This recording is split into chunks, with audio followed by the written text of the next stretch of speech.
Hello बच्चों, chapter हमारा है एटॉमिक स्ट्रक्चर। इसके पहले वीडियो में इसी चैप्टर में हम डिस्कस कर चुके हैं cathode rays and property of cathode rays and discovery of electron. और यह बताया था कि इलेक्ट्रॉन एक चार्ज पार्टिकल होता है जिस पर 1.6 इंटू 10⁻19 कूलम चार्ज होता है, और ये इसकी प्रॉपर्टी, इसकी फिजिकल प्रॉपर्टी कभी भी चेंज नहीं होती है। इसका नेचर हमेशा सेम होता है। ये इसकी बड़ी यूनिक प्रॉपर्टी है। यानी कि यदि कैथोड रेज कहीं पर भी होगी तो उसकी प्रॉपर्टी में कोई चेंज नहीं आएगा। इलेक्ट्रॉन के पार्टिकल हमेशा किसी भी गैस से फॉर्म हो, चाहे वो हाइड्रोजन से हो, चाहे ऑक्सीजन से हो, चाहे हीलियम से हो, उसकी प्रॉपर्टी में चेंज नहीं आएगा, उसके चार्ज में चेंज नहीं आएगा। आज हम जो पढ़ने जा रहे हैं वो पढ़ने जा रहे हैं डिस्कवरी ऑफ एनोड रेज। आज हम पढ़ने जा रहे हैं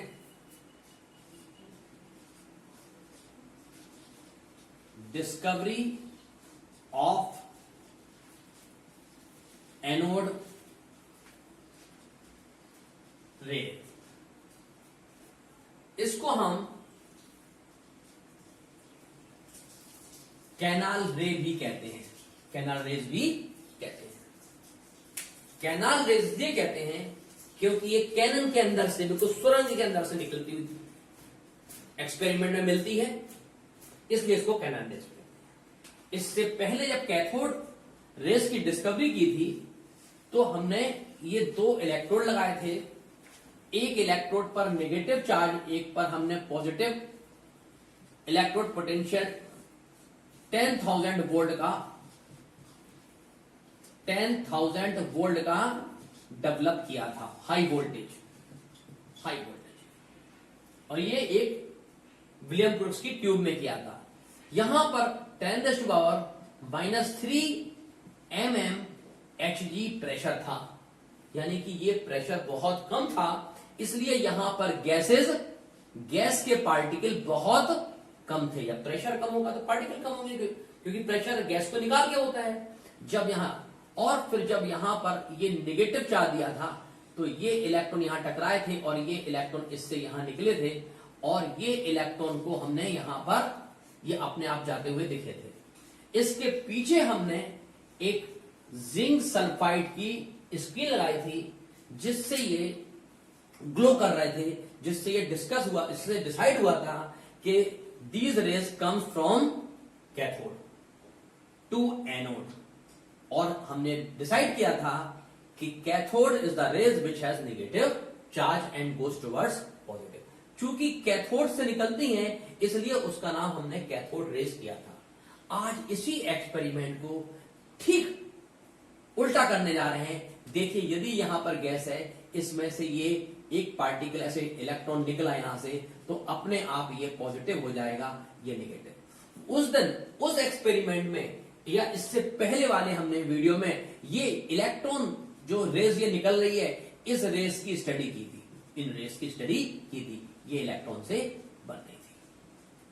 आज ये जो गैस है, जब गैस में से इलेक्ट्रॉन निकल जाएगा तो गैस पॉजिटिव बन जाएगी, और जिसको हम कहेंगे एनाइन। क्या बोलेंगे? एनाइन।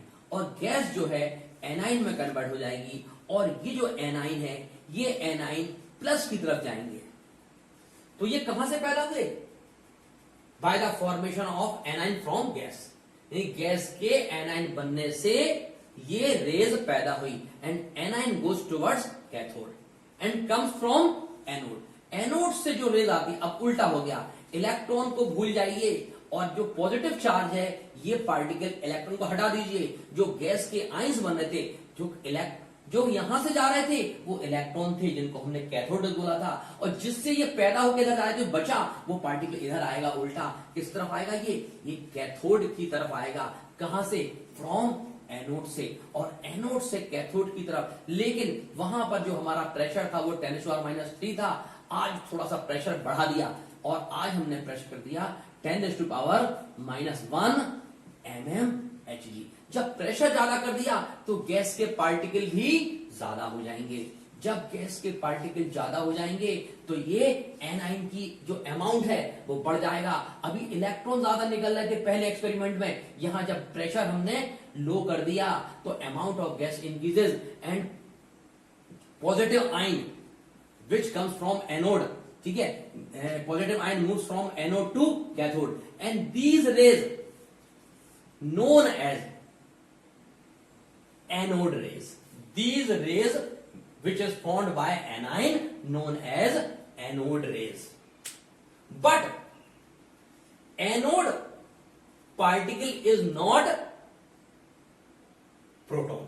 याद रखना, cathode rays made of electron, but anode rays is not made of proton. Proton से नहीं बनी है।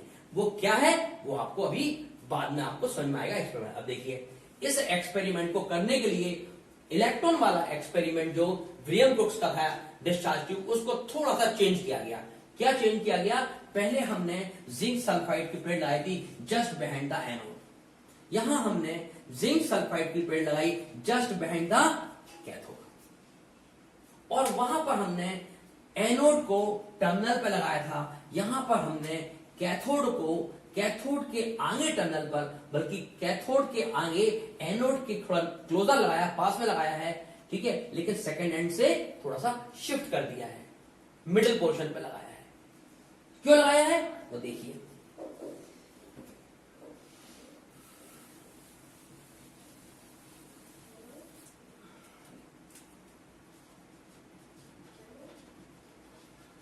Experiment in discharge tube. किसने किया था ये experiment?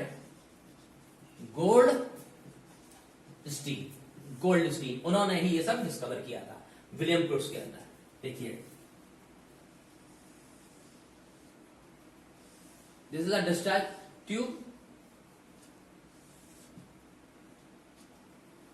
And one terminal contain anode, this is the anode, and second terminal contain perforated cathode। perforated means छेद वाला।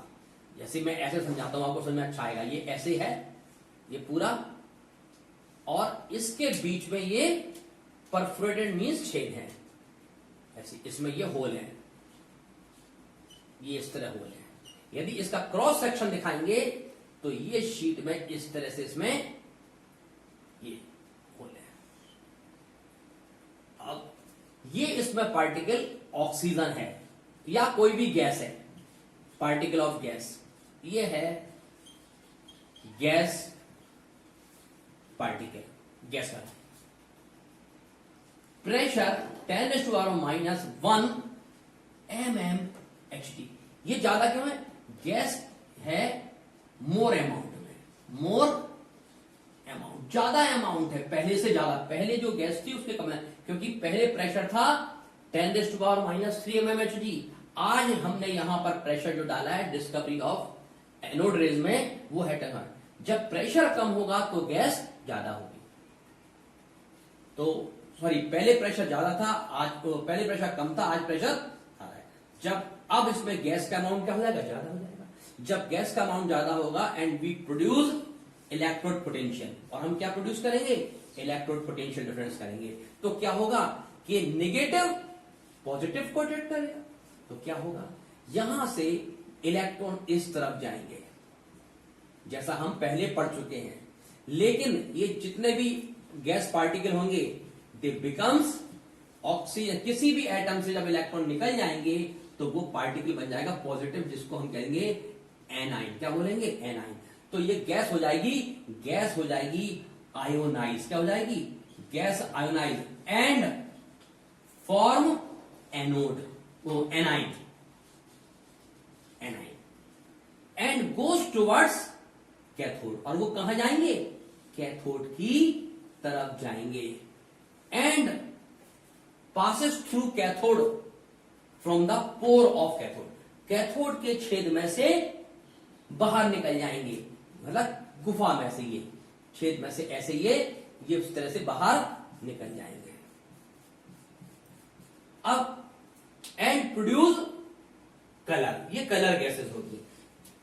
And we line the screen of zinc sulphide, और हम जिंक सल्फाइड की lining करेंगे just behind the cathode, cathode के ठीक पीछे। And observe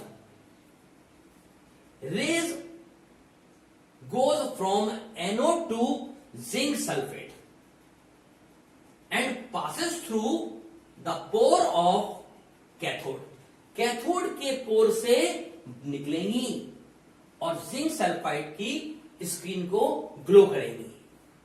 These colorful rays comes from anode and known as anode rays, और उनको एनोड रेज कहा गया। And the property of anode rays observed by same method which we have used in discovery of cathode rays, जो हम cathode rays में पढ़ चुके हैं। Number 1, it's travel in straight line, बिल्कुल पहले की तरह नंबर 1 प्रॉपर्टी पढ़ना है, प्रॉपर्टी ऑफ एनोड। तो ये प्रॉपर्टी ऑफ एनोड या कैनाल रेस की प्रॉपर्टी है नंबर 1। यहां पर यदि हम पीछे कोई ऑब्जेक्ट रखते हैं या ऑब्जेक्ट रखते हैं, ठीक है, and rays form its image and form shadow, या तो इमेज बनाती हैं या उसकी छाया बनाती हैं। यानी कि number 1, anode rays travel in straight line, just like cathode, बिल्कुल कैथोड रेस की तरह एनोड रेस भी स्ट्रेट लाइन में जाती है।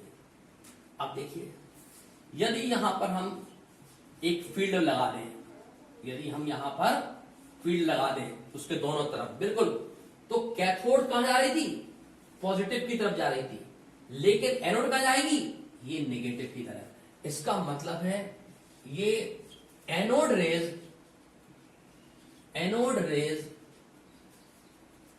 Deflect towards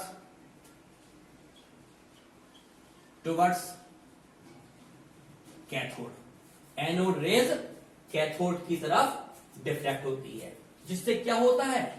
show it has positively charge, यानी कि एनोड रेस पर पॉजिटिव चार्ज है, because anode rays bend towards the negative field. Third, it is made of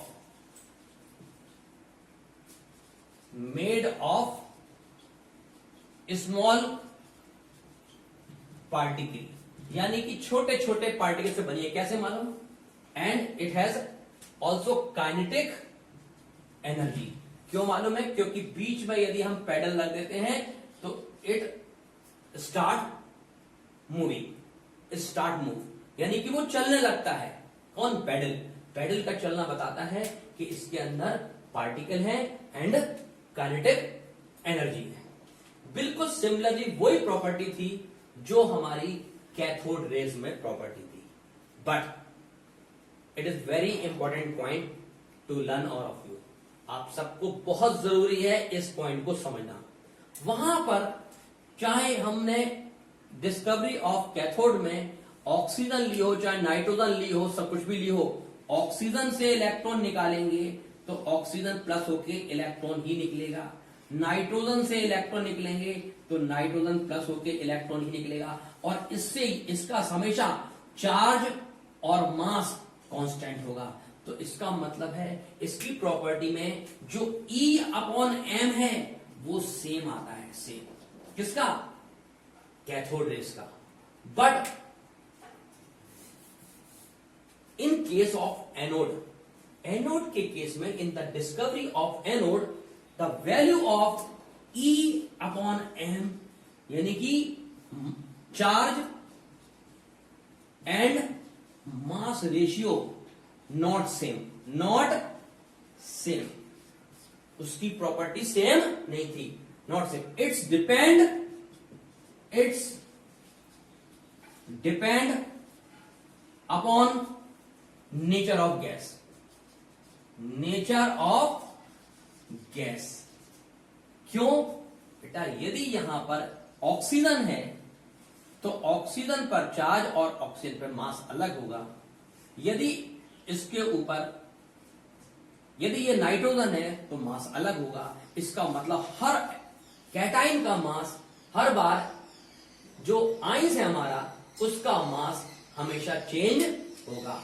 और जो पॉजिटिव पे जाते हैं वो आयोनाइज, जो कैटाइन आएगा, ये पॉजिटिव जो चार्ज वाला आइंस आएगा, वो हर बार उसका एम चेंज हो जाएगा, तो ई और एम चेंज हो जाएगा। इसका मतलब है जो प्रॉपर्टी ऑफ एनोड रेज है उसका E upon M will not same. Its depend upon the nature of the gas. इसके अंदर जो गैस भरी है उस पर ये चेंज होता है। तो एक बहुत बड़ी चीज समझ आई थी कि उसमें जो ई और अपॉन एम कैथोड में जो था वो ई अपॉन एम सेम था, क्योंकि ई अपॉन एम जिस पार्टिकल से बना है उसका नेचर सेम है और वो पार्टिकल इलेक्ट्रॉन था।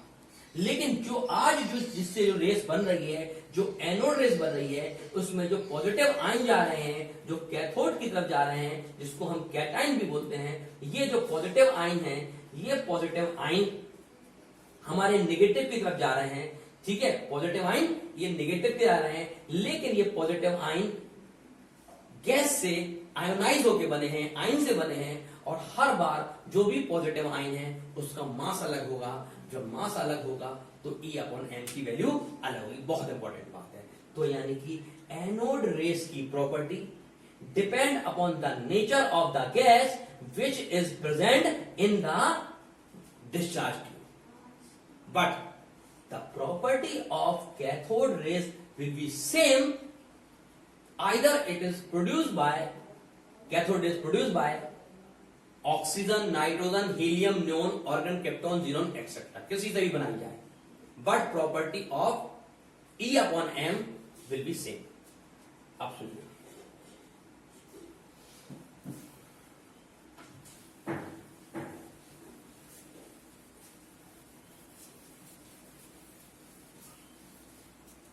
इसका मतलब क्या हुआ?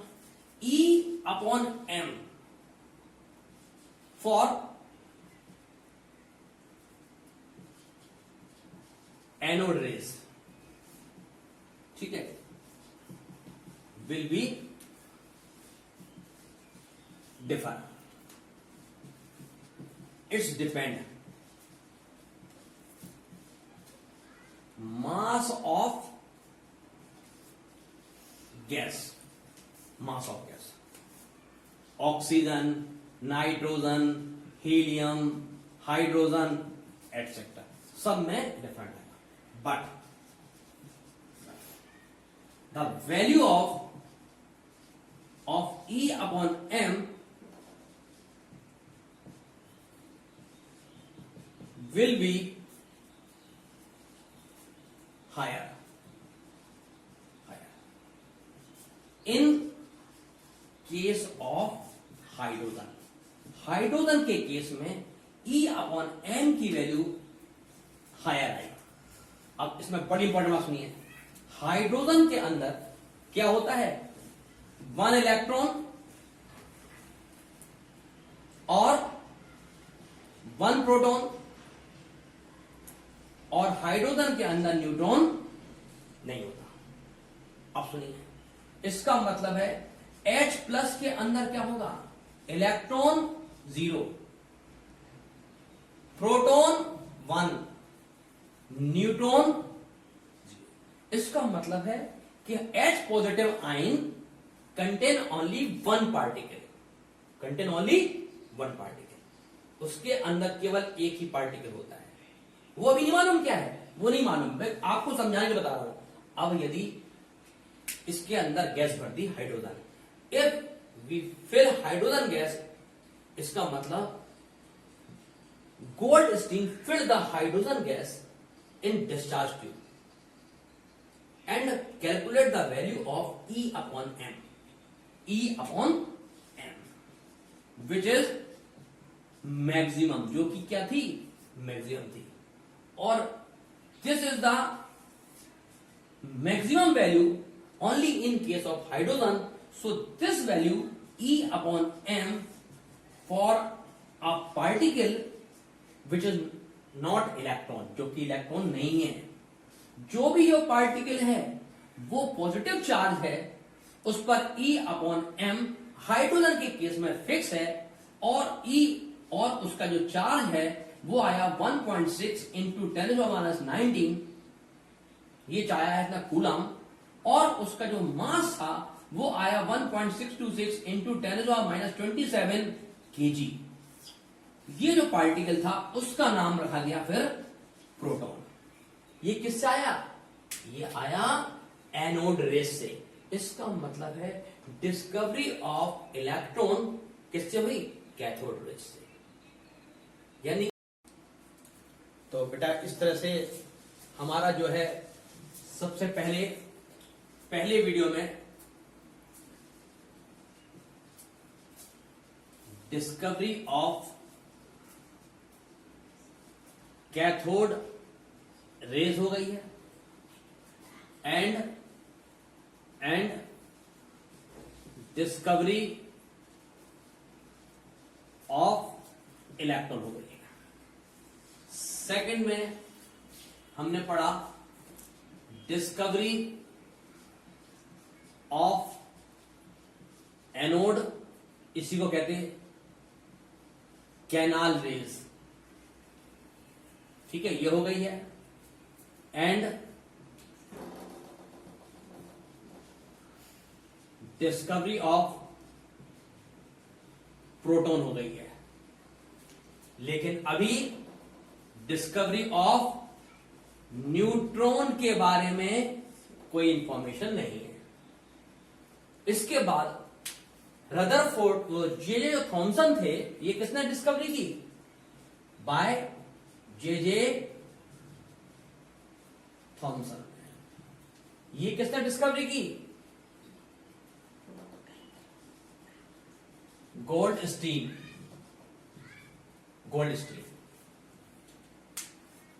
जब जे थॉमसन को इलेक्ट्रॉन मिला तो जे थॉमसन को यह चीज मालूम था कि हर एटम न्यूट्रल होता है. इसका मतलब इलेक्ट्रॉन है तो उसमें निगेटिव है तो पॉजिटिव होना कंफर्म था. लेकिन ये कंफर्म गोल्डस्टीन ने किया कि हाँ उसमें इलेक्ट्रॉन है. अब चूंकि जे थॉमसन के दिमाग में आया इलेक्ट्रॉन प्रोटॉन दोनों होते हैं और न्यूट्रल होता है, तो उन्होंने सोचा कि आपस में इलेक्ट्रॉन और प्रोटॉन एक दूसरे को बाइंड करके न्यूट्रल हो जाते हैं. और उन्होंने एक मॉडल दिया जिसको कहते हैं वाटरमेलन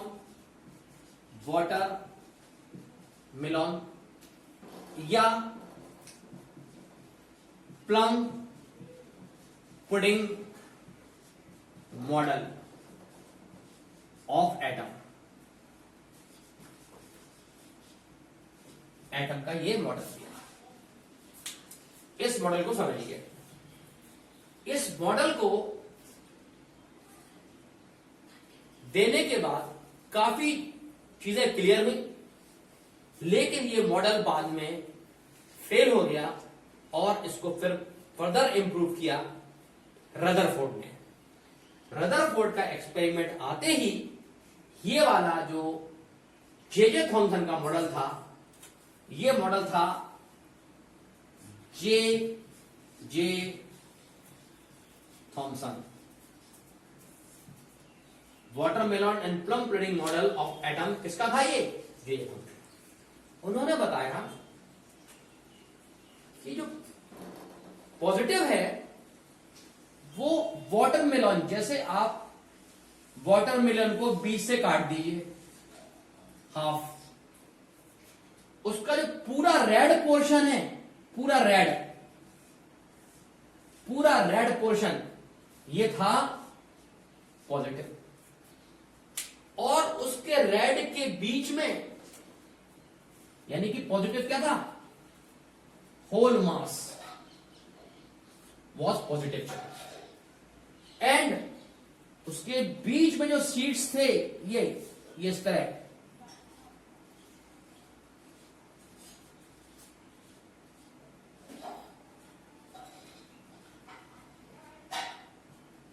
वो थे negative charge, negative, just like seeds, बीज। And total was neutral, total neutral charge था। बिल्कुल इसको प्लम पुडिंग भी कह सकते। जैसे उन्होंने कहा एक बाउल है, it is completely filled with milk, खीर बनी हुई है, white colour milk treated as a positive mass. Complete जो पुडिंग है वो पूरी व्हाइट मिल्क की जो है वो पॉजिटिव मास है, उसके अंदर जो मेवा डली हुई है पॉजिटिव, नेगेटिव पार्ट वो प्लम पुडिंग की तरह मॉडल है एटम का। और इस तरह इस मॉडल के लिए जे थॉमसन को नोबेल अवार्ड मिला। क्योंकि ये बाद में गलत हो गया तो वो वापस तो ले नहीं सकते थे अवार्ड, लेकिन उससे काफी फायदे हुए और बाद में ये फेल हो गया। क्यों फेल हो गया?